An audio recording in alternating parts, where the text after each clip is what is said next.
So welcome everybody to the second hour of Mind Shifters Radio, and today is Monday, April the 1st, 2024, and that's no joke.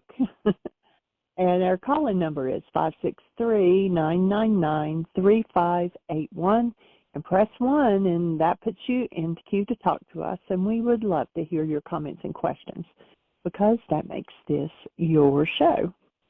We'll give Michael a moment to dial in, and I'll just say we've had a couple of volunteers to take some of the archive shows, starting with the older ones, and adding information that, I didn't take notes in the beginning. And so they were going to do summaries of what's on that particular show, and they're going to convert them into MP4s so that we can upload them to our YouTube channel.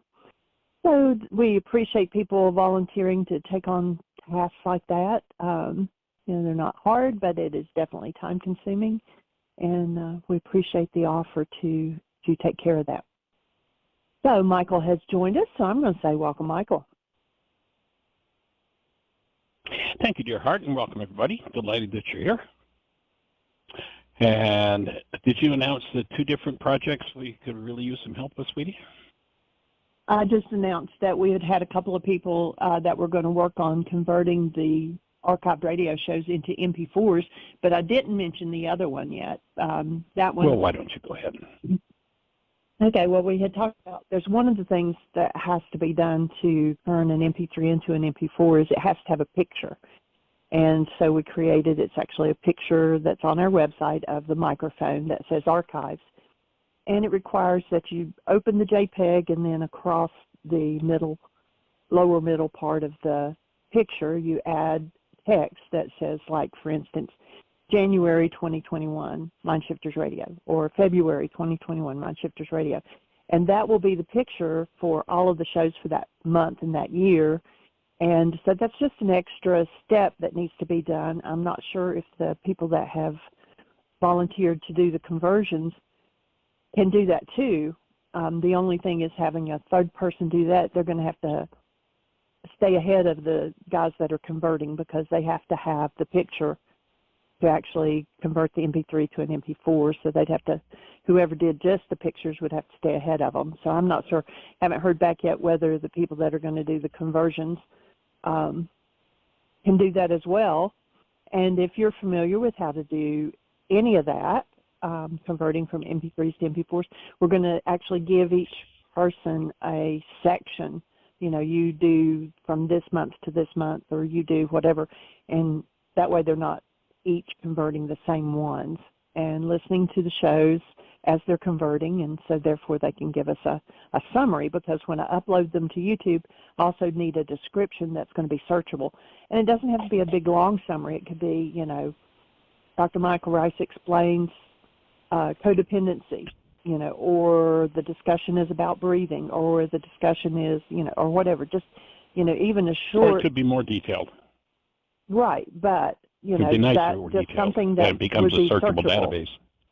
Yeah. Right, but I don't want a 3-page synopsis Right, of a 1-hour show. Right, of course. So, anyway, that's what's going on this end. So the project of editing the pictures would mean 160 or 170 times taking a picture and creating a text box to lay over top of the previous picture with January 2012, February 2012, March 2012, December 2012, then January 2013. So from our first show, so 14 years times 12. If anybody's got that skill and doesn't mind doing something that's a little bit rote, it'd be nice to have that done. So I don't know, we haven't heard back from the folks that have volunteered to do some of the conversion. And if you're into or you want to learn about converting a what they call an MP3, an audio file, which is what we end up with out of this show, into an MP4, which can also be an audio file but is designed to be video. That's why we need a picture attached. We would love your support and assistance. We're trying to build our YouTube listenership. And instead of 200 videos or 200 or so videos on there, with this, we'll end up with about 5,200. So, and we'll be shifting over so that all the links to those will be in our website, nyagain.org, so that anytime anybody wants to listen, they can just go directly from our website to YouTube. So, anyway, just one of the things we're doing we're working to, the ultimate commitment is to make this available to every mind, heart, and being on the planet, and that appears to be the next project in order to make that an actuality, in order to bring it into the world. So if you're out there and you'd like to support us, that would be awesome. Beyond that, if you're a millionaire and you'd like to support us, that would be helpful too. We'd hire somebody to do those projects. But anyway, however it all fits together. The main thing is that we put it in people's hands, and just a reminder to everybody that once the show is over, and I'm not even sure exactly how long it takes them, but within minutes, there's an MP3 available. So once we finish a show, if it was one, what Dr. Tim had to say was really hit you, really meant something to you, or what comes up in this section of the show, then you can go to our website, whyagain.org, and in the middle of the page, there's a microphone. Click the microphone, just drill down to this date, today's date, and you can download the MP3 or make a copy of it so that you can send it to somebody, share the show, put the information out there, and rock and roll. You might look, several people I sent a text to last night. I started to do an Easter greeting that ended up becoming the Aramaic story of Easter. And last night I completed, it was actually getting a little late, but I went ahead and sent links out. I posted it on Facebook. And then if you've gone through it, I'll invite you to go through it again. I just posted about half an hour or so before the show a new update. Been about 5 updates this morning. I'm going through and re-editing it and making some significant changes, expanding it considerably. Actually, I was saying to Jeanie that back several years ago I had considered writing a book entitled "Would the Real Aramaic Yeshua Please Stand Up?" And this may end up being that book, as I'm going through step by step with what's the actuality of his teaching, and then a scriptural quote that verifies, this is it. This isn't about theology. It's not about religion. It's about really, truly stepping up to doing your work. And men made it into religion. We're looking to take it out of that realm. Everybody can do the religious practice that they choose to do. And first century Aramaic forgiveness, ala Yeshua, applies to Muslims, it applies to Jews, it applies to Sikhs, it applies to Buddhists. I don't care who it is. Actually, several years ago, we were traveling up the West Coast Highway up through California, and we happened to, and it's kind of rare, but we had a 3-day hold in our schedule, and we got an email from a student who was at a retreat center or a Buddhist, I'm not sure even what they call it, but anyway, a study center. And the teacher there, they call him Kempo, which I understand means teacher, he's considered to be the verified Buddha of wisdom in the Buddhic tradition, i.e., they have a panel that goes back and checks out the lineage and all the stuff that goes to say, yeah, this is the guy. Anyway, he had escaped when all the stuff was going on in Tibet to America and set up a center. And we got an email from someone, a student of ours, who was at his center that said our teacher was ill and he went for treatment to a medical facility, and the medical facility had our DVDs. And he said he wouldn't leave until he'd listened to all of your DVDs, and he would like to meet you. We just happened to be, I don't remember exactly, Jeanie was driving, I think, we're in the motorhome, and we were about 4 or 5 hours from his center with a 3-day hold on our schedule. So he said, oh, well, we'll veer off the road. And we went and visited, and I taught him the Aramaic forgiveness process. I actually ended up doing the whole "Why is this happening to me again?" workshop for him personally and his assistant. When we finished that, and he's just the sweetest little guy. He's probably about 5'3", but just an amazing, sweet presence of love. He said, "Would you teach this to my students?" And he had students from all over the world there. So we did a "Why is this happening to me again?" workshop. So we were there for the 3 days and then heading, I guess we were there for 2 days because we were heading on up to Seattle where we were speaking. And he had a study group in Portland, Oregon. And yeah, so we hadn't gone so far as California. This was still in Oregon. Portland, Oregon, and I forget what other town. There was another town. So on our way, he said, "Would you stop at my centers and teach this workshop?" So we went to the first center. I'm not remembering what town it was. Remember what town it was, Jeanie? Was it Eugene? I believe it was Eugene, yes. Yeah. So we taught it in Eugene, Oregon, and they were mostly English-speaking students, but in Portland, they were mostly Tibetan-speaking. It was really pretty cool. I wish I had a video of that workshop because I taught the workshop in English, and he taught the workshop. He followed up and taught the workshop in Tibetan. It was pretty awesome. But he said to me, when we were in Tibet, we did not have anything like this. We had no knowledge of forgiveness, and we didn't need it. The way our culture worked, the Buddhist culture worked, we didn't need it. But now that we're in America, we really need this. We've been back there 2 or 3 times since, and we've always had an open invitation to go and teach there whenever we're out in that direction. So the forgiveness process, I don't care what somebody's religious background is. It's not a religious process. Forgiveness has nothing to do with religion, though religions use it. If medical people are smart, if chiropractors, if medical doctors, or psychologists, or psychiatrists are smart, forgiveness is part of their work. It's part of their teaching. And so it's applicable in any philosophical system, any religious system. It's just a tool. It's like saying, "Oh, we have Catholic cars. You can't have Protestants. You can't have Jews. You can't have Muslims driving Catholic cars. It's just silly."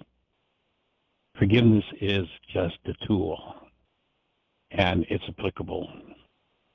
And my offering is the reason why our culture is in the trauma it's in. And I'm talking about our global culture, not just our local culture here, which has got some really deep insanity going on.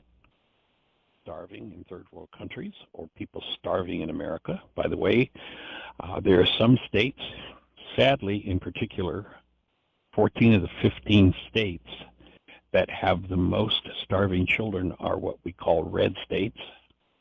If you want to look up the statistics, that's the way it is. Policies that produce starvation in children. It's interesting that, the president, when he came into office, set up a system for helping to feed those children, pulled, I don't even remember now, several million children out of poverty. And it was a child tax credit expired, sadly, and the red state representatives blocked renewing it. So their children went back to starvation. It's just crazy. But why is that happening? Because people don't have forgiveness. They don't know that they're dealing with projections of their own minds when they look at the pictures on the inside of their eyeballs. They think they're actually looking out in the world. And they see a world filled with terror and trauma because their own minds are filled with unresolved terror and trauma, generational cultural patterns, family patterns of terror and trauma. And without forgiveness, without the ability to remove that, then those are the things that drive people's minds, that drive people's behaviors. So what we're looking to do is to make this simple, step-by-step technology available to every mind, heart, and being on the planet. If you got my text last night on the Aramaic Easter story, and you went through it last night, I'd invite you to go back. It's significantly upgraded since last night. And I'm not finished with it. It'll be significantly upgraded probably 2 or 3 more times over the next few days. So it's complete. So hope you enjoy that. And when it's complete, we'll put it in a newsletter along with we'll be sending a newsletter out. Good thought, sweetie. I didn't think to announce that, but yes. So if you're not on our newsletter list and you want a copy of that, if you go to our website, whyagain.org, go down to the bottom, and there is a link to our newsletter. So you just put it in and give us permission, and that way we'll send it to you. And or if you have the app where you can download our app, the world's only forgiveness app, go to your app store, type in Heartland, H-A-R-T-L-A-N-D, Aramaic, A-R-A-M-A-I-C, forgiveness. You'll see a glowing red heart. That's our app. Download it. And when you go to use one of the worksheets, it requires you identify yourself. And there's a checkbox there. We don't keep your information once you've identified yourself. It's not passed on to anybody. The app has been made specifically to be as private as an app can possibly be. But once you identify yourself, there is a checkbox where you can check it, and we'll put you on the mailing list. Otherwise, we don't keep that information. So you can download the app and sign up for the mailing list that way. Or you can send Jeanie an email, Jeanie at whyagain.org, and ask to be added, and she'll add you. So there's some of the fun things that are going on in Why Is This Happening to Me Again world. Ms. Jeanie, do we have anybody on the phone queue with a hand up or anything happening in the chat room? I've got a call. No questions in the chat room and no hands up right now. And if you had your hand up for Dr. Tim, if you press 1, it'll put your hand down, and then you press 1 again, and it'll go back up, and you know you want to talk to Michael. Okay. I had a gentleman that said he was going to call in with some thoughts and questions today. I just sent him a text asking him if he's going to come and play. Other than that, what is forgiveness? I think with our culture being brainwashed into the idea that forgiveness is something about me letting you off the hook for what's happening inside of me. I mean, I watch people, I listen to people who've been doing this work 10, 15, 20 years, and they still say, but I forgave them. Please, never forgive anybody for anything. Pardon them if you will. Let them off the hook. That's a wonderful thing to do. That's a Greek idea. It was interesting in the Spanish language, the word forgive is pardon. Let them off the hook. But that's not forgiveness. Forgiveness is the act of going inside yourself, cleaning up your own mind, freeing yourself from every scintilla of fear, of anger, of sadness, of grief, of rage, of pain, of drama and trauma of any sort. Literally cleaning up your energy field so that it becomes a fit vehicle for its design. And its design, I would offer, is to carry around a being called love. If you hold a newborn child and you tap into the essence of that newborn, you'll notice that the essence of the newborn is love, period. It's what we are.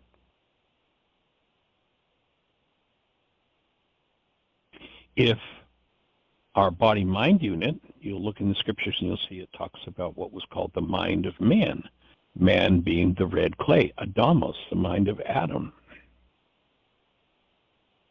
Adam is carbon-based memory, and everything that comes out of carbon-based memory, by definition, if it came out of it, it had to be there in the first place, so it's from the past. And if we rely on carbon-based memory to formulate the images in our brain that make us think we're looking at something outside of us, then what we're looking at is our past massaged into a picture that kind of matches what's going on in the world, and we think it's actually what's going on in the world. But it's not. It's what's going on in us. Why would you forgive somebody else for what's going on in you? Well, they did it to me. Well, actually, that's one of the biggest lies the mind could tell. Nobody can do to you what you haven't already done to yourself. I love it. What was the title of the song? The Eagles. She can't take you anywhere that you don't already know how to go. Nobody can do to you what you haven't already done to yourself. And if you choose to grow up and come out of childhood, quit being a member of the one world universal religion of blame, and function as a true human being, which is love, you apply forgiveness to the content of your carbon-based memory, generational patterns, which, all we have to do is look at the last couple of years on Earth, let alone the last couple of thousand years, to look at the insanity humans have been doing to each other. Look at the insanity that's going on today. Look at the threats, the violence, this crazy town. Children in the wealthiest country the world has ever seen, where people have trillions and trillions of dollars. Children are starving in America. Like we're something like number 36 or 46 in the world. Countries that we would consider, if we heard them, third world countries, their children are better off than children are here in America. How is that possible?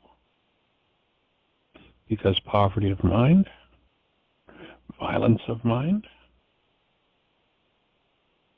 remains unforgiven in this culture. So forgiveness is a tool with which we go inside of ourselves and remove what never belonged. And what we're looking to do as we move forward in the study of the Enlightenment book is to develop a mindset that allows us to experience the world and the teachings, in particular this man named Yeshua, as he experienced it and as he taught it. So it's not about standing back and clapping your hands and say, hooray for what you did. It's about recognizing that's a model, and man said, the things I do, you too can do in greater. And this man was a physicist and a physiologist and a psychologist and a geneticist. He was not a theologian. But the ultimate result is, if you do what needs to be done in physics and physiology and psychology and genetics, you end up with a device that is the perfect housing for the active presence of love, which, by another name, as the scriptures refer to it, is called God.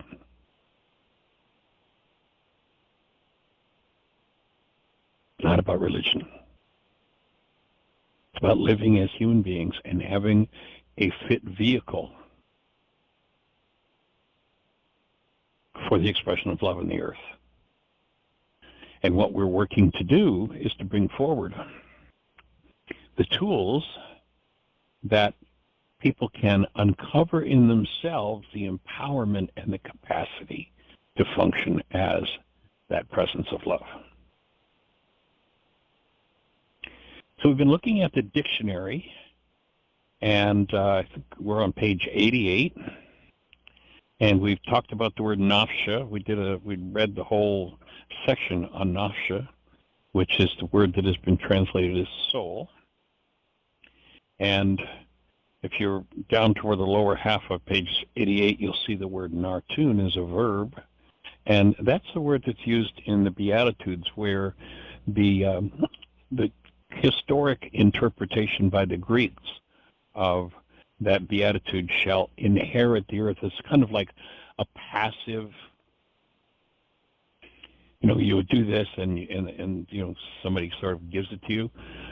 But actually, the word that was used in that particular beatitude is nartun, which means will earn or gain. It's an active process, something you engage in. And so it speaks about those who will regain the earth or gain the control of their own physiology. And who moved over to page 88, and we see that everything that's preceded by the prefix ni or nit means that it's something that's going to happen in the future. And so there are a number of passages that are quoted: John 3:31, Matthew 5:4, 5:8, 5:21. Each of these is talking about future, something that's going to come. And then Hazun, if we look at that word The ni is the prefix, future tense, and then the khaz. So let's flip back to that in the dictionary. khaz.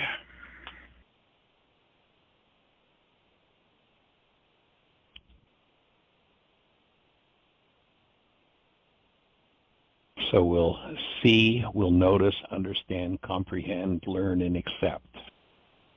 So this is the word that's used in the Beatitude, that if you, through service, work effectively to produce the peace and understanding under and accord with God's will, this is what will happen in your relationship with the Creator.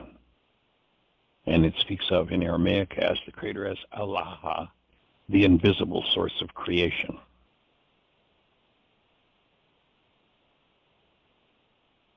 So the commitment is, if you activate this, and you go back to the Beatitude, you activate this neural structure that's being spoken of. The opening of each of the Aramaic Beatitudes does not say in the beginning, or pardon me, does not say, blessed are they, blessed are they, blessed are they. What it says is, a latent neural structure implanted by God to guide you to happiness and well-being becomes your conscious possession, you who, and then it gives a set of instructions for how to activate that.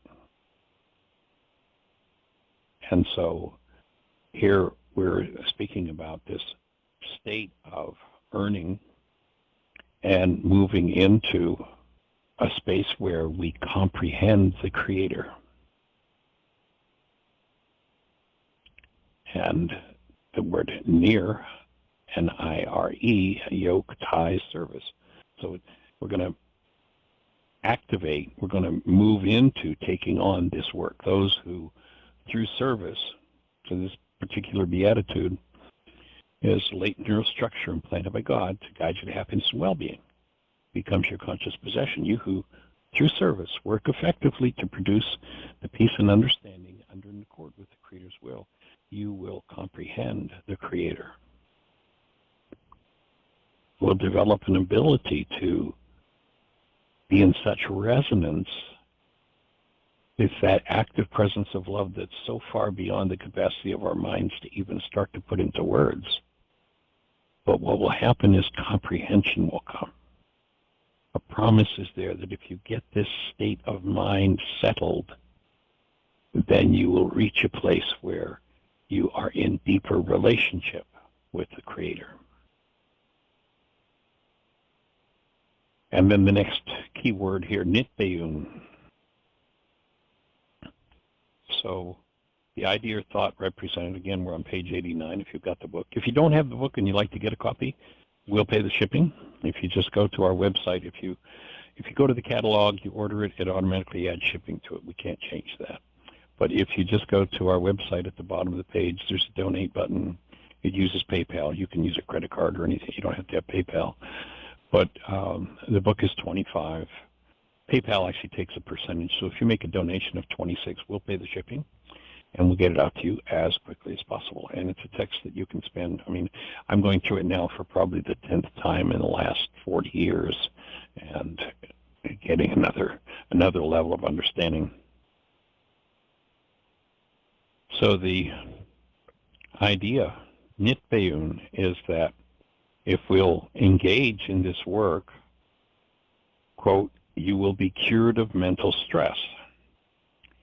There is no word or symbol in English to convey the idea of freedom from mental stress. The word comforted is used for nitbeun for lack of an appropriate term. So, Beatitudes, they shall be comforted. But it's not about, and that's the best that with the stress-based and the not understanding how stress is created and how stress is relieved, I just said, well, you'll be comforted. But actually, when you undertake this work, you will learn what it is that creates your mental stress, your stress, and it's done with the mind. And you'll be able to remove that mental stress or be cured with the disorder and diseases related to excess mental stress. We're not knocking stress. Stress is a requirement. We actually do a workshop called Getting the Stress You Need. It is absolutely required that you have stress. But if you don't know how that's created, Life is tough, and it's simple. All you have to do is create a stress, and stress is the motivator behind all behavior. It's a necessary aspect of life. If I didn't have the ability to set a goal and the motivation to do so, i.e., to drink water, when I am thirsty, I set a goal, I reach for a glass of water. If I didn't have the capacity to do that, I would die of thirst, literally. Stress is the motivator. Stress is behind all behavior. It's an absolute necessity. But there are certain stresses you need and certain ones that you don't. And then there's several different definitions here, broken down words around humility, loaning, borrowing, Nura. And you remember we've mentioned the Nura Foundation, and OORHA, and that's Dr. Rocco Arago. You can tap into his work on Aramaic. He's the man that originally brought me into the Aramaic 40-some years ago. So Nura is light or enlightenment. The Aramaic idiom often equates light with knowledge, darkness with ignorance, and sight with understanding. So you'll remember where they said, those who having eyes do not see, those who having ears do not comprehend. So having this state of active light in the mind, which would be a reflection of the active presence of love. And there's several passages, again, that the idea of light is expressed in the books of John, Matthew, and such.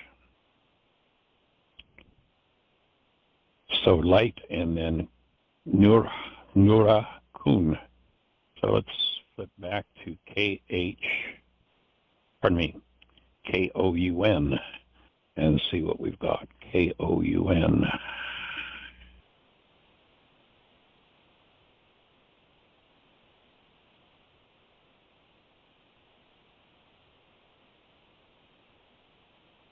That's on page 80, K-O-U-N, indicating plural possession of the antecedent. So whatever it is that's being spoken about, it's going to be your possession. So it's speaking here of your light, that you're bringing in this light on a personal level. Enlightenment, the objective title of this book. So the next passage, if we turn over to 90, is giving a variation on this idea of what came before it. So you add un to it, tuvehun, the latent neural structure implanted by God to guide you to happiness and well-being will become your conscious possession, you who. So how do you make this neural structure your possession? Would be one of the applications of that idea. And uta designates an unconscious mindset or attitude has controlled perception, reason, and memory, and is now lifted in function from a control set to physical action or decided judgment. So the word sneh in Aramaic means vicious. So when you see in the text sneh uta, what they're saying is not only is in the Aramaic, this is the level of comprehension, the Greeks, the English, the Latin, it doesn't even come close. There's nothing that even resembles it. But Sneh Uta would be saying that there's an unconscious mindset, an attitude, a neural structure that's now controlling perception, reason, and memory. And that mindset has been resonated, lifted in function from a control set to physical action or decided judgment. So and basically what it's saying is when you add that uta suffix is that this unconscious thing has taken over everything in your physiology and in your mind. So then, tebuta. If you look at the next line, John 1:4, it's speaking of heavenliness. So there is an attitude of mind, a neurostructure in the mind that now that you've activated it, it takes over everything. It becomes the controlling mindset that determines perception, reason, and memory. And it's like what I'm working on with this article I was talking about of Easter is trying to convey the depth of understanding of Aramaic, of how deep the change is when one is willing to face what they need to face in themselves. And yet, there's a word called Pharisee that designates someone whose mindset is impervious to truth, and while it feigns all knowledge, its behavior is anything but that of this word tebuta, heavenliness, that is functioning from a state of love. Continue to just behavior. There's another one of the Beatitudes speaks of just and fair behavior, that ultimately we want to have this unconscious mindset controlling perception, reason, and memory activated, resonated into activity. Remember, we're talking about resonance in brain cells, resonated into activity so that it controls your physical action and any kind of judgment that you make. So you're judging from, you're assessing circumstances in your life from a connected space of love rather than a projection of something unconscious. Orita. Again, we're on page 90, above the middle of the page. Orita is a noun. It comes from the same root as the word Torah, designates the Pentateuch or the Law of Moses. And Orita is an Aramaic word as opposed to Mnemosa, which is a word of Greek origin. And Mnemosa, if you go to the conversation about the law, the people ask Yeshua, what's most important in the Mnemosa, a word that represents the customs of the people. They don't have an idea that there's a difference. So what most people call law is, and basically in this culture, what we call law is the customs of the people. What's the judge say is the leading custom here? Back in 1800, the custom was this. We called it the law, and the judge said, you broke the law, you're going to be in jail for 5 years. And now, today, the customs changed, and somebody does that, and it's like, well, who cares? It wasn't law in the first place. So when they asked Yeshua about the Mnemosa, he didn't answer the most important thing in the Mnemosa. He said the most important thing in the Orita. And it would be the difference between living in the effect world, the mental awareness of living in the effect world and living in the cause world. Being able to see in the Aramaic, both ends of that equation are connected. You can't separate them. But being able to see from the cause level, what's the behavior if engaged in that produces this result? That would be the Orita. And that's the comprehension is that's what ultimately, in order to truly function as human beings, we need to have awareness of. And that's referred to in Matt 22:40. Pagra is a noun, mortal body, earthly life. And the Pagra is the expression of life, and everything has an expression. If you're in a marriage, there's a thing that would in Aramaic be called the marriage Pagra, would be when two people joined, they created a third life. So it'd be the marriage Pagra. The city comes together as a community. That would be the Pagra of the community. And so within the Pagra, if one has a personal code that matches living as love within whatever Pagra they're connected, then the Pagra will tend to be uplifted by their efforts and actions within the relationship. If one does not have a personal code that allows support and functioning toward each Pagra that one's involved in as love, then there tends to be trouble, there tend to be difficulties. And then Paraklita, feminine. It's either Greek or Persian term. It's active in both languages, a similar or same word. And the choice here, because the root of the Aramaic language goes back into Persia, was to use the Persian definition. So it's perik plus lita. Perik in Persian is to break loose or break away. Lita means the curse of or the effects of error. So when it speaks of rukadikucha, the Greek's translation comes out as periklita, is that there is a power in us that will undo the effects of our errors and teach us the truth. And it is feminine in nature, so the ultimate definition is she which breaks off the effects of sin or error and teaches the truth. Paraklita, rukadikucha in Aramaic. And that's as expressed in John 14:26. And Jeanie tells me we've got a hand or two up, so let's go for it. Okay, the first one is 903. I believe this is Ron. You're on the air. Greetings. Hey, welcome. How are you? I'm doing well. Thank you for asking. Outstanding. What's on your mind today? How can we support you? Sure.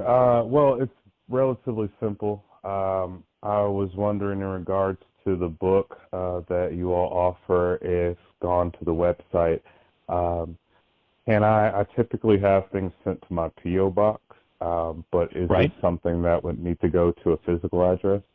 No POBox. We send it by mail, so POBox is fine. Just if you would, put your name and address, the POBox in there, and then just mark it Enlightenment, and we'll get it off in the mail ASAP. Thank you so much. That's all I've got at this time. Blessings to you all. Much love. All right. Lots of love and blessings. Glad you're still with us. Bless. Take care. You as well. All right. Ms. Jeanie? Next one is 541. It's Celinda. Welcome. Welcome, young lady. Do you have a question for us today? No, I have an appreciation for you and for your work. Well, I'm delighted to hear that. Of course, always. When we learn to appreciate each other, we have gone the additional step beyond gratitude, which I think of as no matter what I find myself in, I am filled with grace and gratitude for my life. And Thanksgiving for me is just for all the goodies that I love. Things are going my way. I'm really thankful. I'm so grateful. And so that's the baseline. And they're all essential, and they're all connected to each other. And so Here we are. Yes. I think I mentioned. So what did you want to express appreciation for? You're going into the Greek, and you're mentioning that the Latin didn't have a clue about a lot of what the Greeks were talking about, and I've been thinking about that a lot. It feels like the Greek. Well, actually, let's slow back off a little bit. I actually have never compared the Latin and the Greeks. I actually pretty much equate them. What I'm saying is that they didn't have a clue what was going on in the Aramaic. That there's such, we've all heard the comment lost in translation. So when one comes out of the Aramaic mindset into the Greek or the Latin mindset, and I don't have an opinion as to how they compare with each other, the Latin and the Greek, but I do have an opinion, having looked at the result of what comes out of the Latin language and what comes out of the Greek language, that there's not a clue of the mindset and the meanings of words and the function of the mind as described in the Aramaic. So that would be where. Well, I think I have heard you say in the past that the Greeks didn't get it all wrong, and you were just talking about the Paraklita and how close that was to the Aramaic, probably because it was the same actually the word. Persian there, yes. Right, a similar word, which they probably adopted from the Persians, would be my guess. Yes. I don't know. It would appear so. I wanted to share with you that there is, that I mentioned once before, is that there is a difference between the Greek and the Eastern churches and the Western Roman churches. Okay, very big difference. Because quite a big difference in relation to. May I finish? Well, there are pieces you're going through that relate and maybe aren't quite accurate so I just want to make sure that we're on track with what we're saying. Well, just let me finish, and then I'll be happy to hear what you're saying. The Greeks emphasized more, especially the Russian Orthodox Church. And someone mentioned to me the other day that she thought she heard you say once that perhaps the Aramaic influence went all the way as far north as to Eastern Europe and maybe parts of Russia. Now, I don't know if she heard you correctly or not. But the emphasis on compassion, on mercy, as compared to the emphasis on judgment, that was where I was going to go with you. To me, that would be the difference between the hostility and fear-based mind and the love-based mind.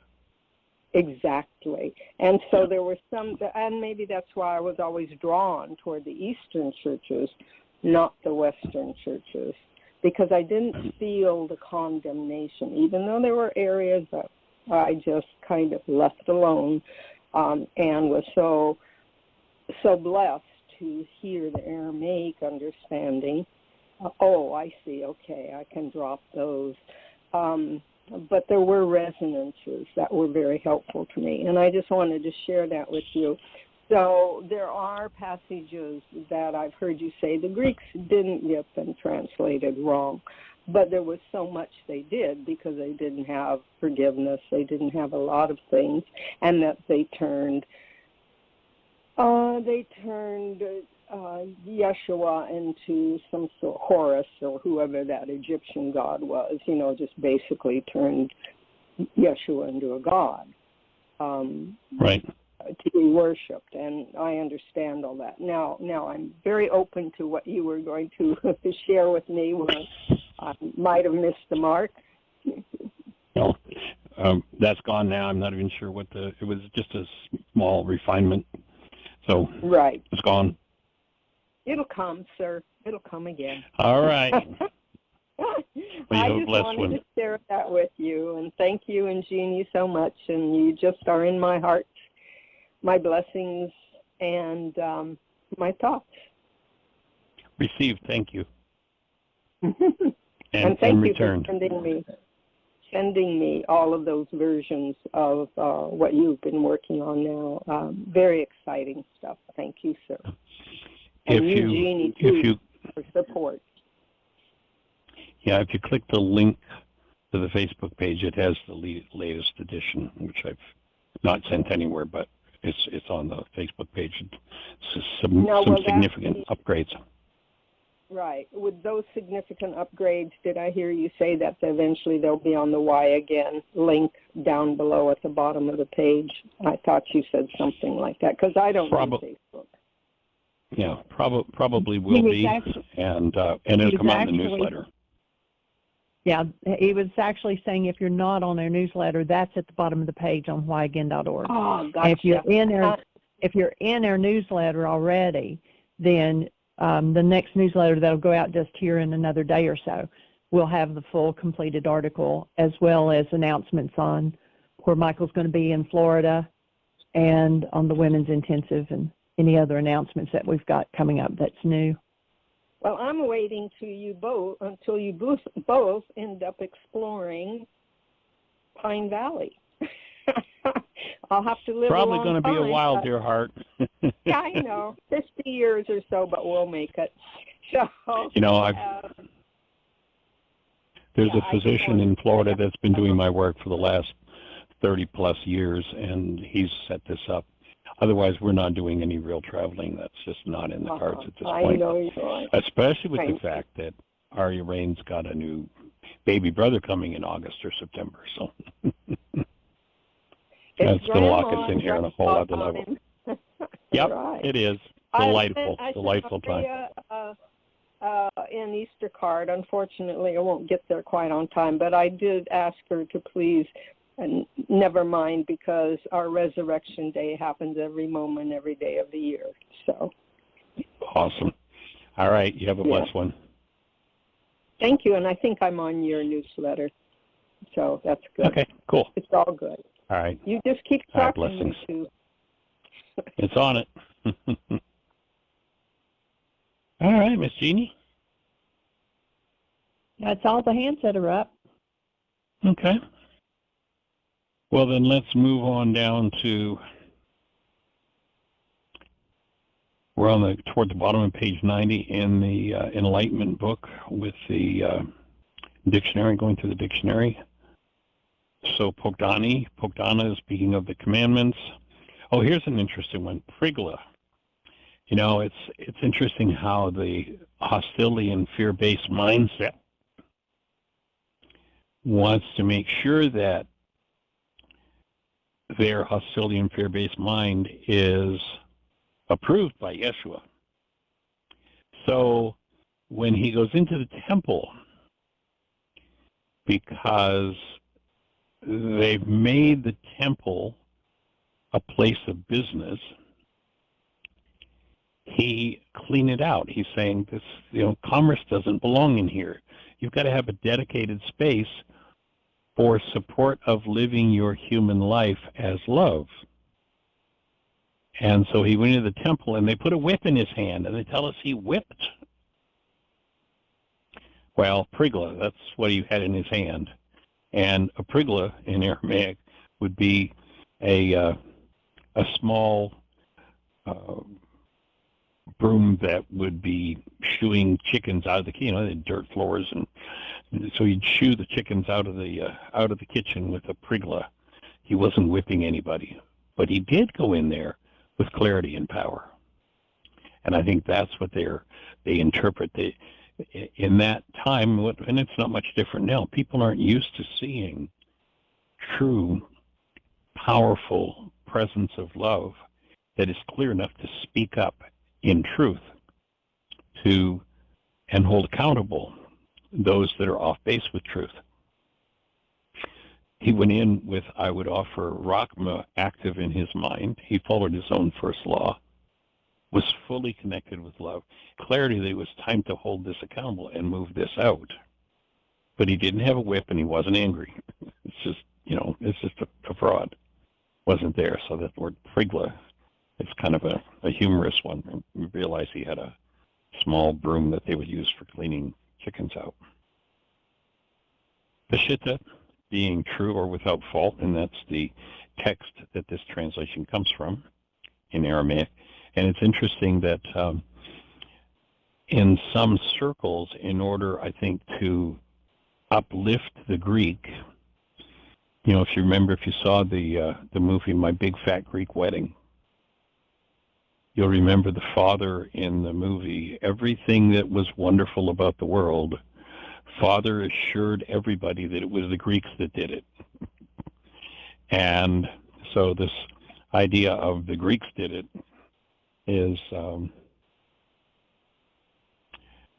kind of a foolish one. What they're offering is that what many Greek scholars, and of course, if Greek scholars ever admit that it's all Aramaic, basically because the thought system is so different, it would be like having a triple PhD in, let's say, Spanish, and then being told tomorrow you start to teach English, and you don't speak English, but you're supposed to teach it tomorrow.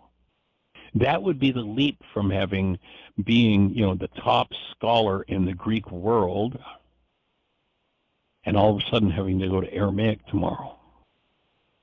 It's like, you got to go back to school now. You got to get a job, because what you've got is worth little compared to what the search is for. And the search, I would offer, is for the man's original ideas in his original language. However, what the Greek scholars will tell you is, the Peshitta was written, it was actually a Greek text, and then it was translated back into the Aramaic. It's like, oh my God. When I hear that, I hear that father in the movie my big fat Greek wedding saying, oh, the Greeks did it, the Greeks, the Greeks. The Greeks didn't do it. And if you know any Semitic peoples, Arabs, Jews, Middle Easterners, just think about that person that you know personally. Do you think that they would develop the ultimate flower of understanding of the human mind and function and say, you know, Greeks, we think you should write it down. We're not capable. I mean, it's just, you know, I go back to my law school training. Prima facie evidence. This is prima facie evidence of ego. That the Greeks would tell us that it was written in Greek and then translated into Aramaic. It's just silly on its face. So the Peshitta without fault. Radpian is to harass, and that's in Matthew 5:11 and 12. Raka, this is kind of an insult in Matthew 5:22. So it's an Aramaic insult implying the object is a contemptible person unworthy of respect. And when I first became involved in the Aramaic, when I first started studying, there was a fellow who was part of our circle, and he used to ask an interesting question. He would say, is respect a necessary aspect of love? Because many people, it would seem, would say, oh, well, they don't deserve my respect, which would equate to they don't deserve anything from me. And yet, if we go to Yeshua, he says the first order of business, if you actually want to have and live a human life, is that you must keep this mindset of Rahma active so that you function as a human being, so that you function as love. And it doesn't matter what they're doing. It hasn't got to do, when they said, you know, they didn't say love your neighbor as yourself. They didn't say love God as yourself. They said have Rahma for the Creator, have Rahma for neighbor. It didn't have anything to do with the neighbor or the Creator. It had to do with the condition of your mind and maintaining your human life. And the only way to maintain contact with your human life is through this gateway called Rahma. And it is nullified, its functional action is nullified by the activity of hostility or fear. That's why forgiveness, it is required to apply forgiveness to any form of hostility or fear, because if those energies are in you and rouse their ugly heads, Rahma is lost. If Rahma is lost, then the gateway for love is closed in your mind. Human life is now barred. You know, it's like the door is barred. So when they asked Yeshua what's most important in the law, he said, have Rahma, which means you maintain your human life regardless of who, what, where, why, when, or how. It doesn't matter if you're standing in front of Hitler. The requirement of the law, the mnemosa, the way it works, is that you get to have a human life if Rahma is active in you while you stand in the face of someone like Hitler. And who knows, maybe standing as a space of love will have such a powerful impact that all of the pain and rage within that individual or any other individual will melt in the presence of your being. And you'll facilitate change in the world. So I just invite you for a moment to take a deep breath.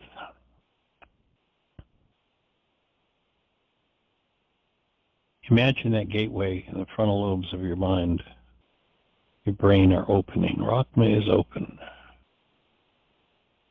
Imagine you're welcoming this presence that you are on a new level. Even your own ego acknowledges it and welcomes it into your form as you breathe.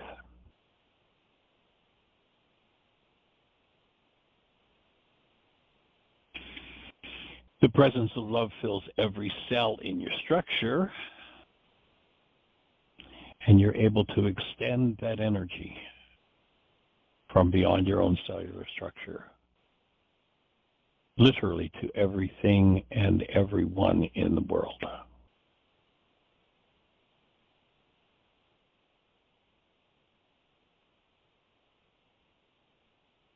You give yourself and the world this gift of your human life, and you willingly face anything in you that would block you in doing such a thing.